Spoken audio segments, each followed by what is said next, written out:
Hi ಸ್ನೇಹಿತರೆ, welcome to my channel. ಹೇಗಿದ್ದೀರಾ ಎಲ್ಲರೂ ಆರಾಮಾಗಿದ್ದೀರಾ ಅಂತ ಭಾವಿಸ್ತಾ ಇವತ್ತಿನ ವಿಡಿಯೋ ಬಂದು ಅಂದರೆ ಚೌತಿ ಹಬ್ಬ ಬರ್ತಾ ಇದೆ. ಅದಕ್ಕೆ ನಾವು ಏನೆಲ್ಲ ತಪ್ಪು ಮಾಡಬಾರ್ದು ಅನ್ನುವಂಥ ಒಂದು ವಿಚಾರವನ್ನು ತೊಗೊಂಬರ್ತಾ ಇದ್ದೇನೆ.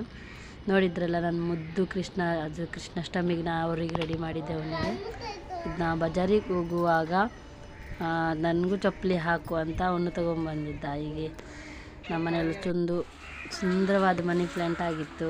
ಅದು ನೋಡ್ಲಿಕ್ಕೆ ತುಂಬಾ ಚೆನ್ನಾಗಿ ಕಾಣಿಸ್ತಿತ್ತು ಅಂತ ಅದ್ರ ಜೊತೆಗೆ ಒಂದು ವಿಡಿಯೋ ತೊಗೊಂಡಿದ್ದೀನಿ. ಹಾಗೆಯೇ ಏನಂತ ಹೇಳಿದರೆ, ಚೌತಿ ಬರ್ತಾ ಇದೆ ಅಲ್ವಾ.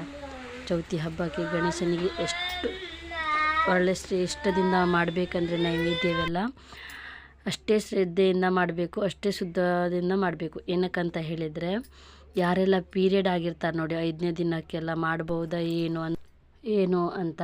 ಹಾಗೆಯೇ ಯಾಕಂತ ಹೇಳಿದರೆ, ಗಣಪತಿಗೆ ಎಷ್ಟೇ ಶ್ರದ್ಧೆಯಿಂದ ಮಾಡಿದರೂ ಅಷ್ಟೇ ಶುದ್ಧವಾಗಿ ಇರಬೇಕು ಅನ್ನೋದಕ್ಕೆ ನಾನೇ ಕಾರಣ. ಎಂತಕ್ಕಂತ ಹೇಳಿದರೆ, ನಾನು ಪ್ರೆಗ್ನೆಂಟ್ ಇರುವಾಗ 5ನೇ ತಿಂಗಳಿಗೆ ನಾನು ನೈವೇದ್ಯ ಮಾಡಿದ್ದೆ ಗಣಪತಿಗೆ. ಅದನ್ನು ನೋಡಿದರೆ ಅದು ಅಪಚಾರ ಆಯಿತು ಏನೋ ಹೆಚ್ಚಾಗಿ. ಅದು ಮಾಡುವಾಗ ಒಂದೇ ಸತಿ ಹೊಡೆದು ನನ್ನ ಮುಖಕ್ಕೆಲ್ಲ ಎಣ್ಣೆ ಸಿರ್ದಿತ್ತು. ಅದಕ್ಕೋಸ್ಕರನೇ ಪೀರಿಯಡ್ ಆಗಲಿ ಪ್ರೆಗ್ನೆಂಟಲ್ಲಾಗಲಿ ಈ ತಪ್ಪನ್ನು ಮಾಡಬೇಡಿ ದಯವಿಟ್ಟು.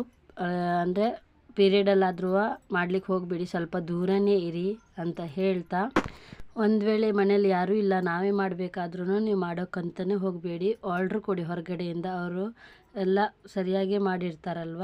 ಅದಕ್ಕೋಸ್ಕರನೇ ಅದು ಸಿಡಿತು. ಯಾವ ಥರ ಅಂದರೆ, ನನ್ನ ಮುಖದ ಮೇಲೆಲ್ಲ ಬೊಕ್ಕೆ ಎಲ್ಲ ಬಂದಿತ್ತು, ಬೊಬ್ಬೆ ಎಲ್ಲ ಬಂದು ಒಂಥರ ಆಗೋಗಿತ್ತು.